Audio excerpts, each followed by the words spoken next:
What's up, Lego builders? Welcome back to Coconut Brick Studios, and today I'm going to be showing you every minifigure that's going to be in my Lego Star Wars Battle for Cato Neimoidia Moc. I'm entering a very exciting time for Cato Neimoidia right now, and that's the end, when everything's done, when I finally get to showcase the fruits of my labors, show off the finished Moc, the finished armies, vehicles, all that good stuff. Kicking off this great time, I'm going to be showing you the two completed armies that I have for the Moc. On the one side, we have the Separatist, the CIS or Separatist forces going up against the might of the Republic. A couple of things before I get into the video. Because of the unique structure and shape of this Moc, I won't be able to fit a ton of minifigures in it. Not as many as you would think for a Moc of this size. It's over 6 feet long and over 4 feet wide, I think. But, you know, a lot of it is cliffs. You've got giant cliffs on either side.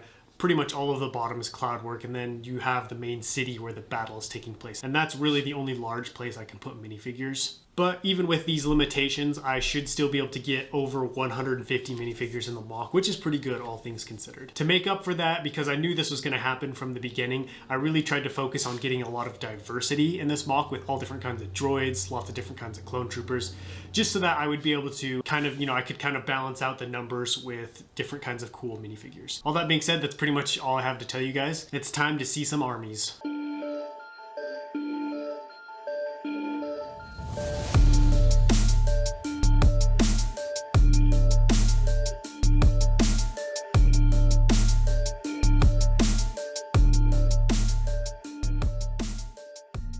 I'm going to start with the Republic side of things today. This is not as many clones as I would have liked to have included in the Moc, but I kind of explained a little bit earlier now with the whole weird sizing. I don't have a whole lot of space. Another big reason I don't have as many is because pretty much all of these guys, with the exception of 12 minifigures, were decaled. And decaling, as you know, takes a lot more time and effort on my part, especially because it's winter. It's been winter for a lot of this Moc, and so I didn't have a ton of time to get clone troopers decaled and ready, because I would have definitely liked to have included maybe around 50 of these 442nd grunts. And Jonak Toys changed his template, and for those of you guys who don't know, a lot of these guys are based off of the old Jonak Toys template, so I didn't want to have two different decal templates with each other and just have so many clones that look different, if that makes sense. So I decided to just stick with what I had done and then supplement the numbers with different kinds of clone troopers. You can see these four guys right here in front were actually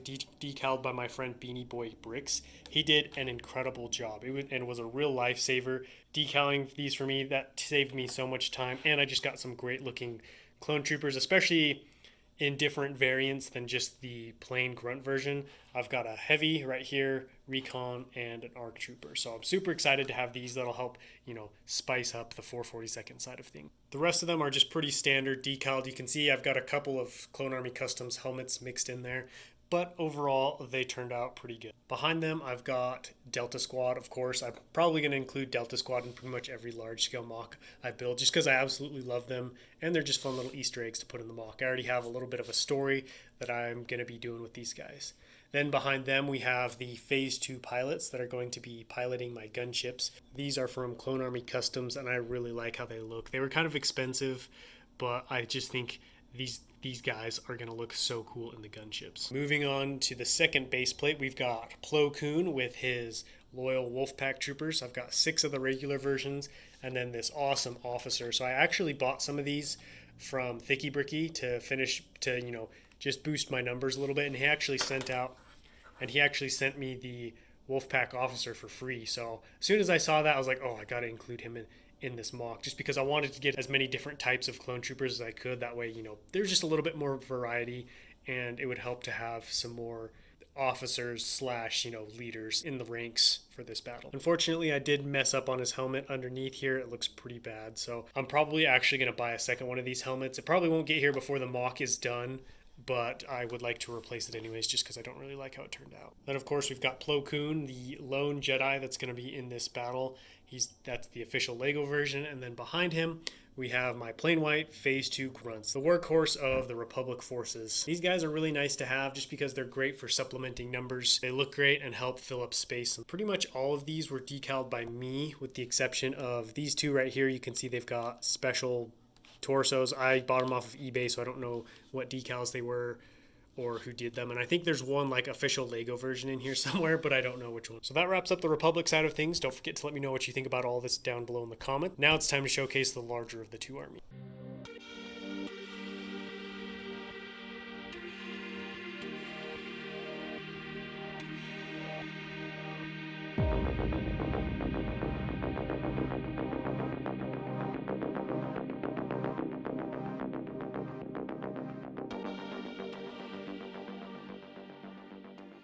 All right, we've got the Confederate CIS forces over here. Now, Cato Neimoidia is a stronghold for the Separatists. It's one of the purse planets of the Neimoidians, so I wanted to make sure the droid armies came out in force for this one. So I've got a ton of battle droids. This is maybe like half, 3/4 of the battle droids I own. So if I really want to and have space, I think I could include a bunch more battle droids. And then I've got 4 security droids and a pilot up here. And then they are being led right here by their commander. Next to them, I've got the defenders of their home world, the Neimoidian warriors or Neimoidian guards. So I bought these 5 off of eBay. These are the official Lego version that came in the Hyena bomber, I think. And then up here we have 2 Newt Gunrays.